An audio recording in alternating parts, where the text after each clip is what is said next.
Good evening and welcome. Let's take a look at our top story this hour. As the United States witnesses a surge in the number of cases, with more than 900 cases reported in the last 24 hours. The White House has now called for stricter measures. Donald Trump's latest press briefing has showed a more somber United States president, a reflection on the gravity of the current situation in the country.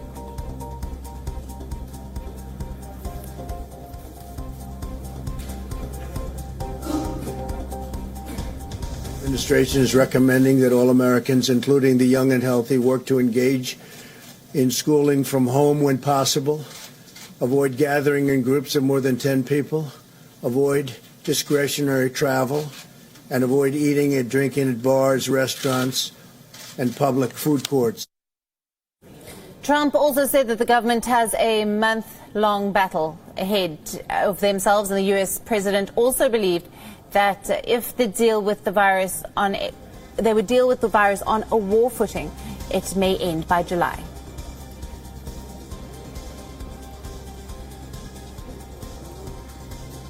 It seems to me that if we do a really good job, we'll not only hold the death down to a level that is much lower than the other way, had we not done a good job, but people are talking about July, August.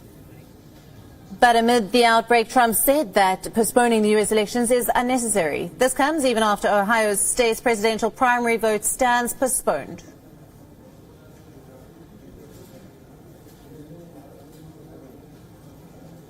Postponing an election, I think, to me, that really goes to the heart of what we're all about. I think postponing an election is a very tough thing. I know they're doing, because they've been in touch with us, they're doing it very carefully. They're spreading people out at great distances, as you can see, and I think they'll do it very safely. I hope they do it very safely. But I think postponing elections is it's not a very good thing. They have lots of room in a lot of the electoral places, and I think that they will do it very well. But I think postponing is unnecessary. The White House has also introduced coronavirus mitigation measures. Measures have been put in place for reporters at the White House. They include temperature checks before entry, as well as social distancing efforts, such as limited seating in the press briefing room.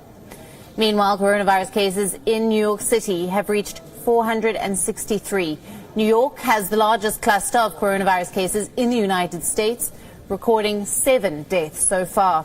Yesterday, New York announced the closing of all restaurants, cafes, and non-essential businesses.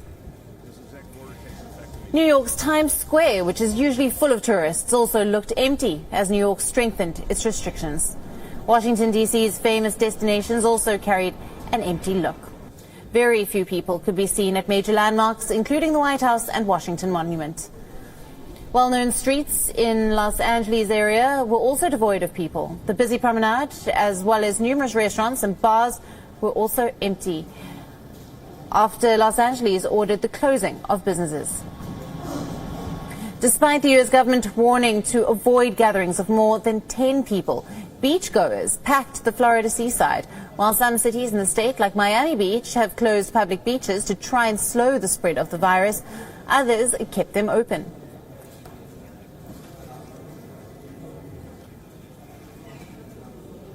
Now, we are being joined by Dr. Amy Edwards, a physician coming to us from Cleveland, Ohio. Good evening to you, and thank you for being with us on the show. Should everyone wear a mask in public? And if not, then who should ideally be wearing masks? So the best people that need to be wearing masks are people that are sick. Masks are not great at preventing the virus from coming in, but they're really, really good at keeping secretions in. So think about the runny nose, the coughing, the sneezing. So people who are ill definitely need to be wearing masks. But if you're not sick, the best thing you can do is wash your hands and don't touch your face. If not with the mask, then how should people be protecting themselves from the coronavirus infection? They need to be doing the same thing we're doing here in the United States, and that's staying away from people. About 3 to 6 feet distance. That way, if somebody coughs or sneezes, it doesn't get on you. Washing your hands, that's super important. for keeping the virus that you might accidentally touch, like on a doorknob, off of your face, and not touching your face. That's key. You get the virus on your hands, and then you touch your face, and you get yourself sick. So wash your hands and don't touch your face.